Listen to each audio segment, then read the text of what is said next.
All right.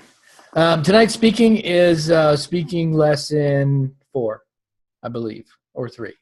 Either way, it'll be in the title. So tonight I want to talk to you about something that's pretty special about the speaking world. You know, I've talked to you guys about branding. I've talked to you about your story. I've talked to you about method and methodology. We've talked about fear and how to overcome fear. We talked about a bunch of stuff in the first 3 lessons. I want to skip ahead a little bit. You know, we're going to go back to some of those things, but I want to skip ahead a little bit and get you guys to start focus on a piece of speaking and presenting, because some of you guys actually want to make a living speaking. Some of you actually would like to do it full-time as a profession. Now, some people don't. Some people are interested in just learning some of the nuances so they can be better at work. They can be better on the job. They can, you know, get the girl, get the raise, get the promotion. So we want to help you do that, but we also want to help the people who have a goal to get a project, to get a job, to actually get paid at doing this, and potentially to be speaking full-time on stage if that's what you want to do. But I want to talk to you about the process, and one of the pieces of the process is where we're going to emphasize tonight. And we're going to, like I said, I'm going to go back to some of the other processes during the other training, but I'm going to emphasize in step number 4. And so here's a little graphic that I made for you guys. You know, it first starts off with, like we've talked about branding you. We want to help you find what is your brand, what is you, you know, what is your essence? How is it best that when someone comes to you, what's the essence that they feel? What's the energy that they get from you? Your brand, your communication, your nonverbal communication. And we talk about branding a person, you know, what's the story that they tell when they walk into a room. So we want to help you with that. And then you have to start telling your story. You want to refine your story. You want to perfect your story. You want to get as good as you can, not only with the mechanics of it on becoming a good speaker mechanically, but to be able to tell a story that connects to the people that you're trying to connect to help you really tell that story. And then to get followers. You know, having a blog, crucial, important to have a blog nowadays. It's the #1 ways to start building a list. And a list is the best way to start making money. Without a list, you're just a guy on YouTube. You got to have a list. So you got to start building a list with followers, and you're going to start seeing more and more people follow. But then something else has to happen. If you don't move over into this section right here, I call it time to sell. If you don't learn to sell you, if you don't learn how to ask for the sale, if you don't learn how to figure out a way to get into a place where you monetize this story, then it doesn't do you much good. Because here's the scenario. If you can be one of the best speakers in the world and you're not selling anything to anybody, the people who would normally see you or hear you are not going to hear you. There's something about the value that you start bringing to other people. There's something about the more you are monetarily valued by other people, the more people want to hear you. In other words, we can go to some big speakers nowadays that are charging $4,000 to $5,000 to $6,000 to hear them, to go to one of their seminars for 4 or 5 days. Now, if they didn't start selling at the dollar level and the $10 level and the $100 level, if they didn't pay the price to start charging people money at the level that they were at, they would have never gotten to the place where they could sell an entire stadium full of people, 1,000 people showing up spending $4,000 a piece. They would have never reached the audience that they wanted to reach and made the kind of income that they want to make unless they start figuring out the sales process. And so I'm going to start showing you a little bit about the sales process in a way for the non-salesperson and for the salesperson. I truly believe that if you want to be really successful, you're going to have to learn how to sell. Now, in all these other professions, network marketing and all these other stories, they try to tell you, well, we're going to do all this without you ever having to sell a thing. Well, I'm not going to tell you that. You have to learn how to sell. Now, you can do it with marketing.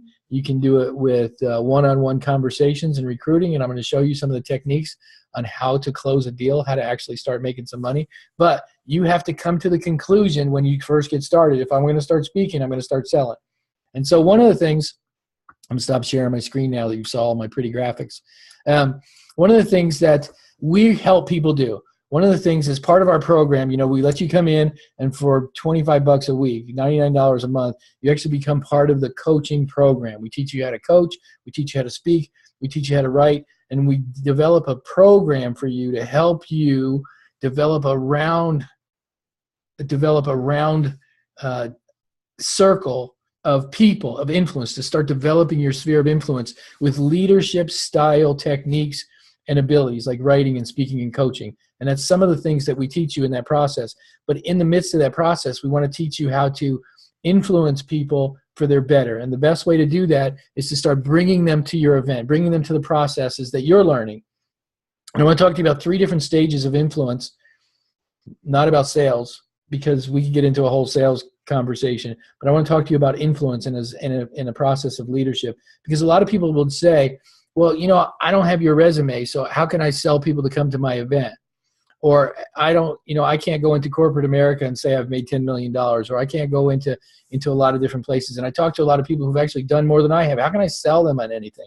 So I want to talk to you about whatever stage you're in. People follow for 3 different reasons. And all of those reasons are pretty selfish. People want to get something from you. You have to realize that you're offering them something that they already want. Now, sales manipulation is to try to convince them to buy something that they don't need or want. We're not talking about that. Help them find something that they want and you deliver it. At that level, you can bring them in. Here's the 3 different types of people that they'll follow. They'll follow the person who is just starting, and here's where most people are. You're just starting, but they'll join you in the starting. In other words, hey, I've been sitting on the couch. I'm 400 pounds overweight. I need to get up. I need to get up off my lazy butt and start doing something. You want to go with me? Yay. They'll follow that person. Your enthusiasm and your beginning, you don't have to say, I'm making $1,000 a day in coaching or speaking or writing. You don't have to say that. You can say, look, I'm learning these new principles with a group of people who are doing this thing. Your enthusiasm saying, hey, let's us together do this thing. That's the way you can promote at your level. Brand new, just getting started, you can say, hey, I want to help you do this. If you're at the next level where you actually have a little bit of success, you got a little bit of learning, you can coach them into it. So they're looking for a coach. They're looking for someone to say, hey, I used to be where you are, and I made it to this level in such a short amount of time because I learned this, this, and this. I want to help you do that. That's the coach level. That's the ability to sell as a coach. Now, once you start speaking on stage, you got 5 or 6 events. You can start showing some videos. You tell the story. I used to be scared to death, and now I'm speaking. You start telling them, look, I want to help you learn what I've learned, and we together will go on to the next level. So you can do it from the baby stage. You can do it from the coach stage, and then you can do it from the leader stage. When you start making some money and you start helping other people do the same thing, now you have even a grander story that says, hey, I've taught so-and-so who was scared to death, or I've taught so-and-so who was making a little bit of money, but now they're making more. Or we have this program over here where we have 5 or 6 or 7 brand new speakers coming in, and we're giving them an audience, and we're giving them video, and we're giving them training, and we're giving them mentorship, which is what our program does. You can sell from that platform and bring your audience even greater, but you have to start at the beginning. You have to start when you first get off the couch and you start moving just a little bit. You have to start bringing people to your event. And so most of the people who are going to be coming to this call and this training are people part of our program who are going to be allowed to speak on stage. We're going to be sharing the stage together. We're going to be doing videos. One of the things that you're going to have to do is you're going to have to reach out to your community and say, look, I'm speaking in Orlando, Florida, February 24th, 25th, and 26th, and ask for the sale. Would you come hear me speak? And then talk about the other people that are going to be there. BJ, president of Speakers Associations, been doing this for 30 years. Bill Ebert, best-selling author. Whatever. You tell the story about the other people that are going to be there. Sell the event and get people there, because it's never going to be easier than selling somebody else's event. When it's all you by yourself, that's a different story. When you're all by yourself in Orlando, Florida, and you're trying to sell an event, it's a tougher sale, because now you have to sell on your experience. You have to sell. You have to be at one of those other levels. But right now, you can say, look, come with me, emotional bank account. These people are connected with you. You know they're going to have value from the connection and from being there. You have to ask for the sale. Would you be willing to come to my event? Tell them the price tag. Say, come to the event. I want you to be there. There's nothing wrong with you putting a little bit of emotional pressure, because that's one of the benefits of what we call the emotional bank account. Emotional bank account is we give and we give and we give, and we continue to have relationships with people that we overgive, we outgive. It's family, it's friends, it's people that we care about. We continue to give to them. There's nothing wrong with asking for a withdrawal from that bank account. It's just normal, and you have to be able to do it as a speaker, as someone who's going to come to an event of yours. You have to ask them for the sale. And if they really can't afford it, help them with it. Help them, make a deal with them to get them there, because it's going to benefit you. Learning in the sales process is going to benefit them for being there. So you have to push for the sale. Nothing happens in life without a push. You can't have a baby unless somebody's pushing. It's just part of the process. So think about it this way. You want to grow from where, it doesn't matter where you are. You full-time speaker, part-time speaker, just getting started. You want to grow from where you are. You're going to grow in every single phase of this. You're going to grow in your speaking. You're going to grow in your mechanics. You're going to grow in your networking. You're going to grow your audience. You're going to grow your list. You're going to grow your presentation. One of the pieces that you need to continue to grow on is asking the people that you come in contact with for the sale. I probably talk to 20, 30 people a week on a coaching basis, and I probably talk to another 5 or 10 people that are just brand new contacts on Facebook and other conversations. I would think that 90% or more of those people I tell about the event. And I'll either do it directly or indirectly. Say, hey, I'm going to Orlando, Florida. I've got this event. We're trying to fill out the room. If you know anybody in Orlando, which is a secondary sale, if you know anybody in Orlando that needs this, this, or this, which is the topics of the event, I'd love to talk to them and help them get to the event. Or I talked to somebody yesterday, day before, one of the leaders in industry in Orlando, and I said, I would love to, after the first of the year, because I know you're kind of busy, I would love to pick your brains and to see what's the best way for me to promote this event in Orlando. I'm selling all the time, and it's relational selling. It's not trying to close a deal and chasing everybody away. It's not NFL selling, no friends left. That kind of sales technique that you're always pushing and people don't want to take your calls. It's part of the conversation. It's part of the, hey, and by the way kind of stuff. You have to be good at doing that all the time. And if someone heard it yesterday and you're talking to them today, you can say, oh, by the way, have you thought about yesterday? Just make it part of your life. You are always promoting the next event. That's the thing about the big promoters. Probably the biggest thing that I learned, I went to the Six Figure Summit, and when I was talking to Eric Worre, and we had some personal coaching time with him, and I helped him promote his book when it first came out, so he was able to answer some questions for me. And of all the things that we talked about, the number one thing that really stuck out was how can Eric Worre, who was six-figure guy, he was never in it. I don't think he ever made $1 million in network marketing. He was a six-figure guy, 100,000, 150,000, and I think send out cards. I think it's all public knowledge. I'm not telling any secrets. So how does he go from six-figure network marketing guy to being the guy in network marketing? I mean, everybody knows Eric Worre's name. He has 8,500 people showing up at his events. And so I said, what was it that got you there? Well, he said, well, first of all, it's slow. You got to realize this. In the beginning, when you first start a speaking career, when you start presenting, it feels so slow. We have a platform that's going to make it much faster for you. I'm already 20 plus people per event after it's been almost a year that I've been on my own, and we get 20 plus and we got almost 40 people on the last one. To be able to do that in that short amount of time is pretty phenomenal. All the guys that I've been talking to say that's pretty good. I mean, to be on your own and to be making to get those kind of people, we have a platform that's going to help you be able to do that a lot faster. But still, even with that, 20 people at an event, it's tiny. That's a tiny event. You need to have 50 to 100 people paying sizable amount of money for you to consider being full-time. So the thing that I learned most about these guys is this two-part process. First of all, it's slow. That the first year, it seems like I'm not making anything. I'm not getting anything. I got 2 people showing up. I'm almost paying them to come to my events. It's the same guy. It's the same event. Why is it that he's making $40 million 8 years later, and he's saying the same stuff he was saying in year 1, and he couldn't get 20 people in a room? It's just the process. The story doesn't change. The presentation doesn't change. He's not a better speaker than he was when he first started. It's just part of the process. 5 people turns into 10 people, turns into 20 people, turns into 100 people. It's just the way it goes. So first of all, it's slow. Second of all, you never stop promoting. That was the thing that I got from him more than anything else, is he's not a master presenter. He didn't say, I'm not a master presenter. I'm not the best speaker in the room. I don't have the greatest content. You can find all this stuff anywhere else. I am a promoter. You have to be really good at promoting. Figure out what your story is. Figure out with your mentor and your coach who your audience is, and promote. With right now, with the internet and with YouTube and with Facebook and with a blog, you can get up to 1,500 people. Here's the crazy thing. Let's use the average church, for example. The average pastor, the average church influences 150 people. The average. a tiny little group of people, 150 people that he talks into their life once a week, 45 minutes. And he speaks into their life, and they give him 10% of his money. You got 100 people giving him 10% of his 10% of money every single week. And it took him a long time to get to 150 people. The average church doesn't birth into 150 in that short amount of time. We can show you how to have 1,500 people on your mailing list in less than a year. To have 1,500 people that like you and like your message, but it takes promotion. You have to be consistent with telling the story, refining your brand, figuring out who your people are, and then once you get them in, make sure they're buying something from you. Sell the dollar product. And, we're not going to get into that now, but I actually have a product in our back office.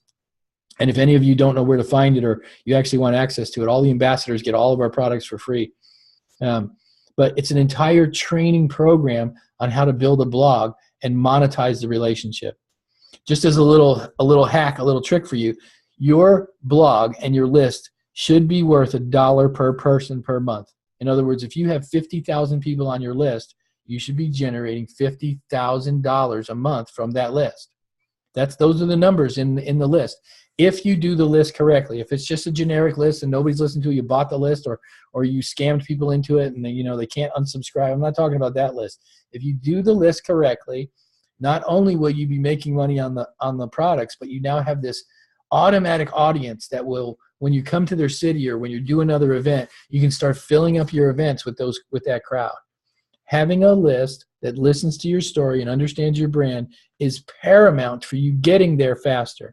So I talked to Eric Worre, I talked to Ray Higdon, I talked to a couple other people that said it took them 5 years to actually get to the point where they're making money. 5 years of speaking and promoting, speaking and promoting, speaking and promoting. It doesn't take that long anymore because we're now riding off of the success of those guys, learning the same principles, learning how to promote, learning how to do it right, using the right kind of blogging platform, making sure you're following the steps. If you guys want to do that, follow the steps. Get yourself a blog. Let me help you with the brand. We have a bunch of people who are starting to do it. It's some of the new blogs are pretty killer. Wait till you see Irene's new blog. We're talking to her today. We're going to revamp her stuff. Mary Ellen's doing a revamp on hers.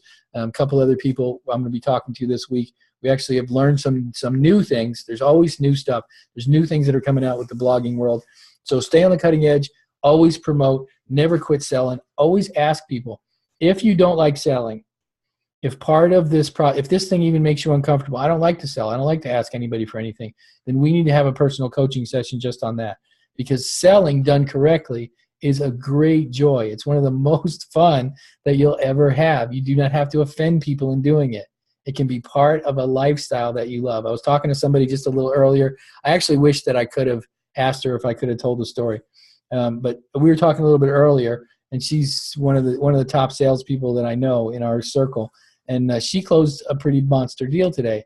And we were telling stories about this huge deal. We're going back and forth and talking about the story about the deal. It's so much fun to close your first $50,000 deal. And I was telling her some of my stories. The first time that I closed a $50,000 contract, I felt like I made it to this new level. Like I'm now in the big leagues. And then when I closed a $500,000 deal, which was $50,000 a month, I remember the very first one, $50,000 a month for an entire year. That was a $500,000 contract. That was the point where I said, I can sell any number. There was that thing, there was that point, there was that bridge that said, there is no dollar amount on a piece of paper that I can't sell once I made the $500,000. Within 6 months, I sold my first $1 million contract. And I was so in love with the selling process and telling the story that the people would cry when I would tell it, and they would just start writing checks. Selling is one of the most fun things you'll ever learn to do in this process. And when you start making it to the next level, when you first sell your first 20 room, when you first sell enough people to show up in a room and it pays for your entire event and there was no out of pocket for you, that's a new level for you. That's an exciting and beautiful place to be, that people have come to listen to you talk for 6 straight hours and pay you to do it. I tell you what, there's almost nothing in life that'll put in the top 10 list. It'll knock a bunch of stuff off the list just to put that in there. Speaking in front of your first paid crowd, phenomenal. So I want to help all of you guys get there. Learning how to sell and promote you. It's going to be easy. Just like I said, whatever stage you're at, you can sell it. Wherever you are in your life, I want to help you learn how to sell that process. So every single one of you who are going to be speaking with me, I think we have up to 10 or 11 people who are going to be speaking at this next event. You should be doing everything you can to fill that room. This is part of your job. What you're doing by selling this event is selling you for the future. You have to learn while it's somebody else's event to sell the event. I did it for 12, 13, 14 months with somebody else.